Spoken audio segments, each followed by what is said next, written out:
সম্মানিত এলাকাবাসী, আজকে দিনভর চলমান এই পরিচ্ছন্নতা কার্যক্রম, সকাল থেকে শুরু হওয়া কার্যক্রম সারা দিন ব্যাপী চলবে।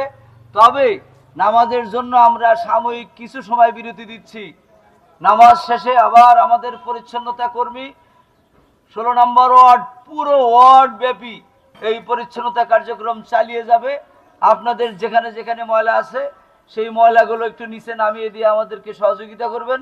এই ময়লাগুলো আমরা নির্দিষ্ট গন্তব্যে নির্দিষ্ট জায়গায় ফেলে আসব। আমরা চাই এই 16 নম্বর ওয়ার্ড একটি সুন্দর পরিচ্ছন্ন ওয়ার্ড হোক। শুধু 16 নম্বর ওয়ার্ড এই এলাকার পরিচ্ছন্ন ওয়ার্ড না, পুরো মহানগরীর জন্য একটা মডেল ওয়ার্ডে আমরা রূপান্তরিত করতে পারি। সেই লক্ষ্যে বাংলাদেশ জামাত ইসলামীর পক্ষ থেকে এই চলমান কর্মসূচি আমরা সাময়িক কিছু সময়ের জন্য বিরতি দিচ্ছি, নামাজের বিরতি।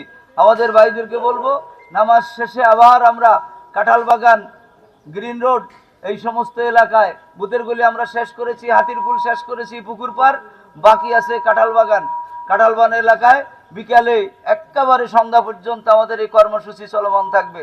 সম্মানিত এলাকাবাসী, আপনারা সবাই আমাদেরকে এই চলমান কর্মসূচি সফল করার জন্য সর্বাত্মক সহযোগিতা করবেন।